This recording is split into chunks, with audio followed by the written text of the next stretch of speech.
Jadi untuk menambahkan aplikasi web ke dalam Spring Boot kita tambahkan ini ya dependensinya Spring Boot Starter Web. Ya. Kemudian setelah itu kita membuat package. Di sini kita bikin package. Nama package-nya controller. Ya. Nah, pertama kita bikin hello world dulu aja ya.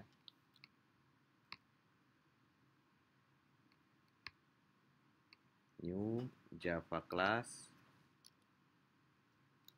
halo controller. Namanya sebetulnya tidak harus belakangnya controller, tapi apa ya supaya kelihatan lah gitu ya. Supaya kelihatan kita bikinnya seperti ini.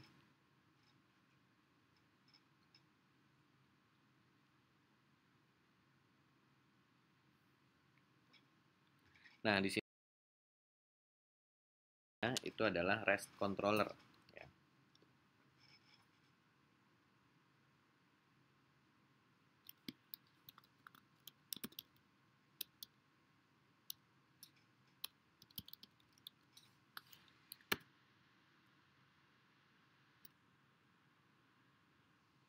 Nah, ini mungkin dia masih download kali ini si siapa? Si Maven-nya ya. Biarin aja.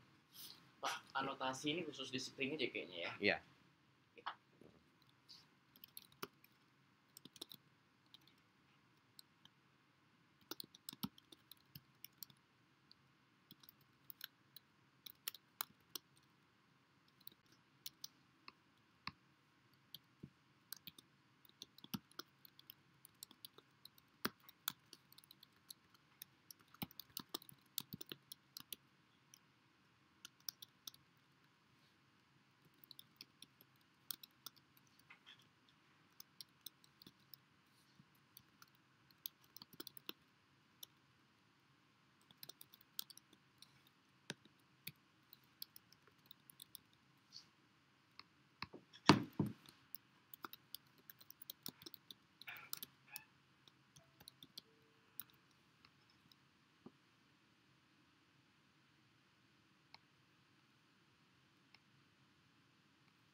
Oke. Nah, ini sudah selesai. Ya. Jadi di sini kita sudah membuat URL /halo yang kalau dia diakses dia akan mengeluarkan waktu saat ini yang dibungkus dalam objek JSON ya. Oke, kita coba dulu ya.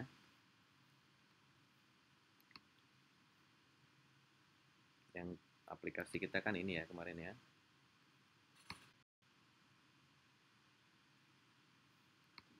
Ini kok saya stop dulu deh. Oke, nah kita sudah bikin controllernya tadi ya. Kita bikin di URL halo. Kemudian sekarang kita coba run. Ini yang di run tetap yang startnya ya.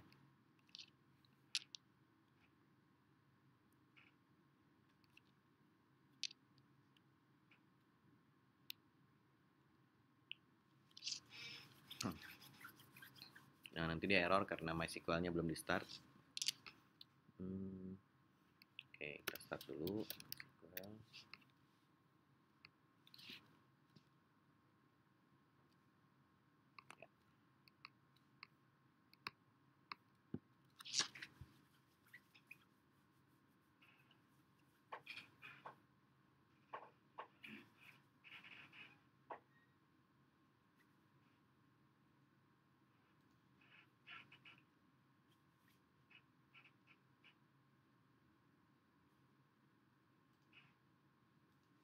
Udah ya.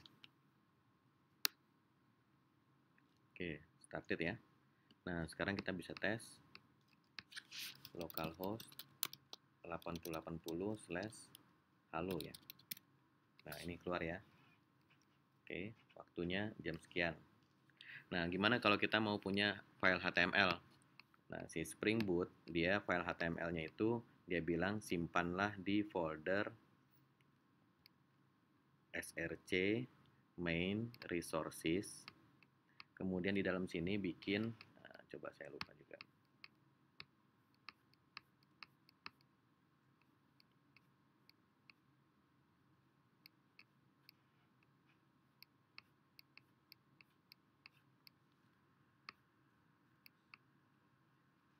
Ini Spring MVC-nya ya.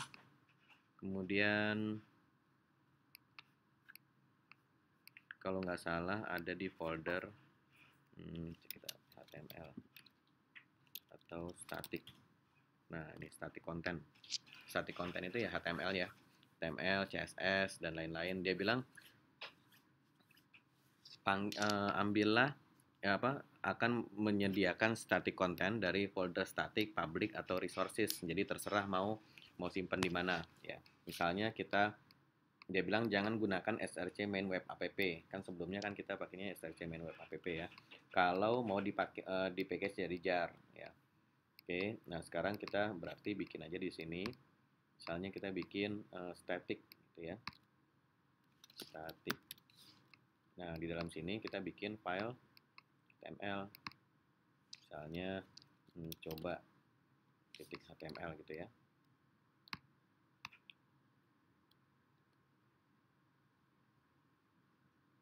Nah, ini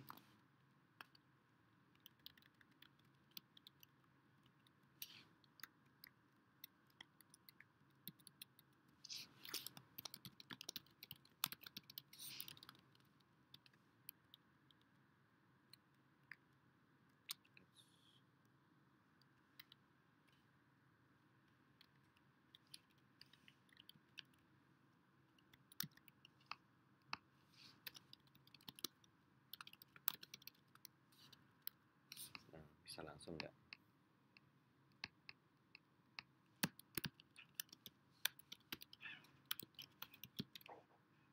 Nah, ini belum ada ya, not found. Berarti kita harus di restart dulu nih. Stop, karena filenya baru. Kita ulang lagi.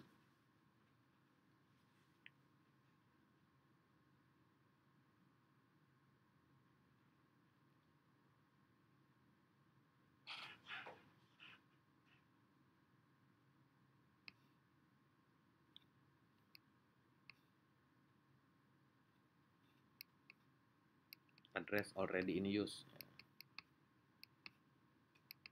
Error dia.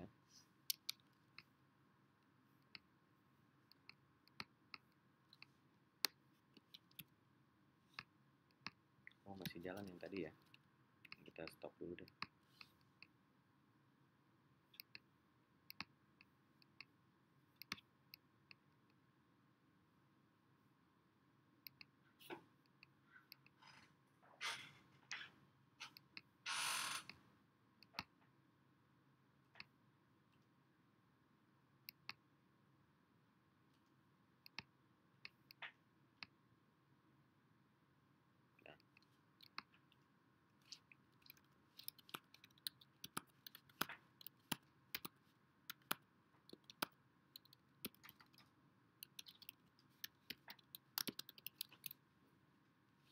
Lewat command line juga bisa.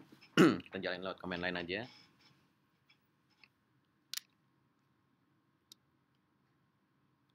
Nah, udah jalan.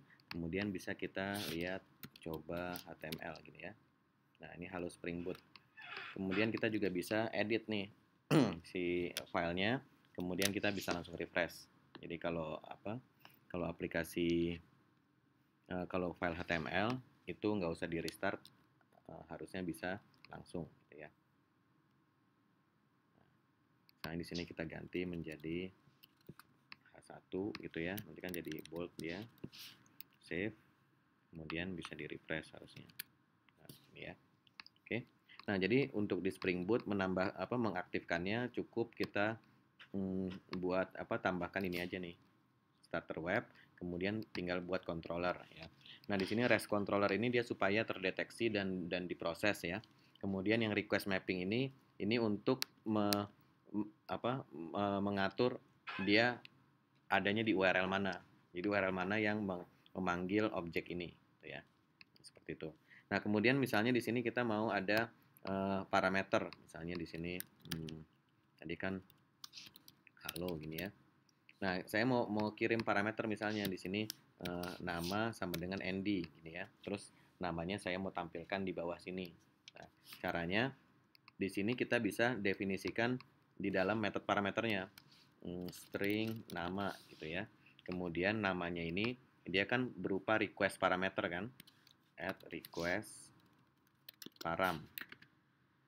Nah, di sini request param. Oke. Nah, begitu di save, coba kita langsung mau nggak dia?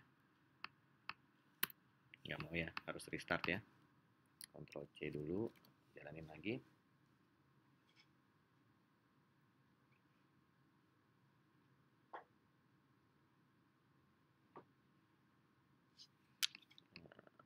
Oke. Oh, ini sudah ada, cuman belum ditampilkan ya. Hasil put nama, koma, nama. Jadi nama yang dari sini masukkan ke dalam hasil, kemudian dikembalikan. Coba mau langsung nggak dia? Mau ya.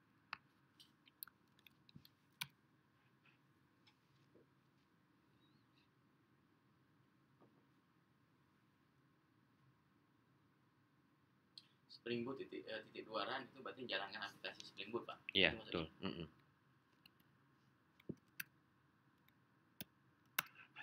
Aku nemu dia. Oh, ini mungkin cache. Coba.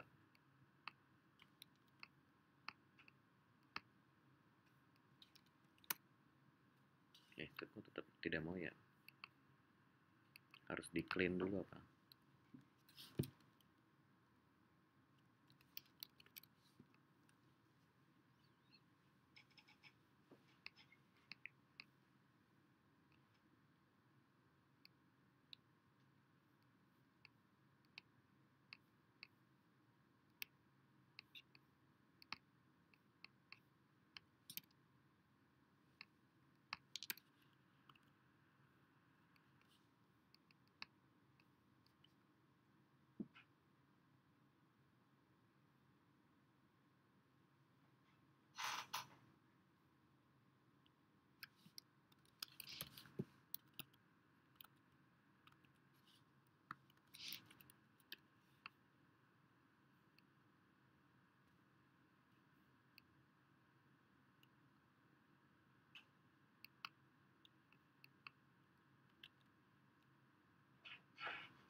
Oh, mungkin ininya.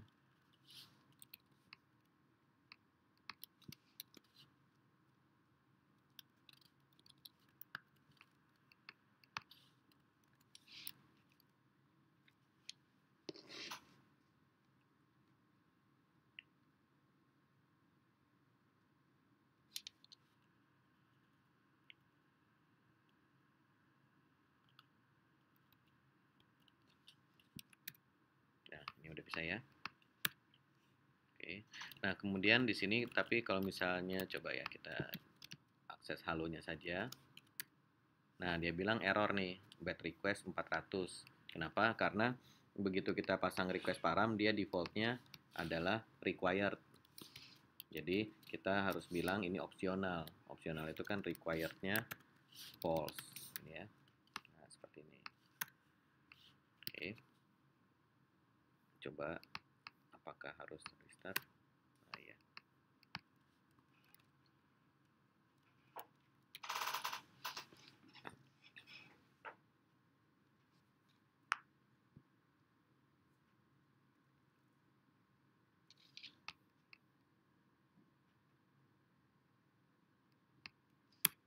Nah, sekarang bisa ya. Namanya null. Kalau misalnya kita kasih, nah ini bisa dia. Ya. Oke. Jadi untuk mengirim parameter langsung aja dikasih annotation request param. Kemudian nama variabelnya apa, dia wajib ada atau enggak, kemudian ini nama variabel di sini bebas saja. Ya. Nah, jadi ini yang paling simpel, kita menggunakan ini Spring Boot untuk menyediakan tadi balikannya kan ini JSON ya. JSON nanti tinggal kita proses di HTML-nya. Di HTML kita tangkap menggunakan kita akses, kita request menggunakan JavaScript, dan ditampilkan juga diolah menggunakan JavaScript.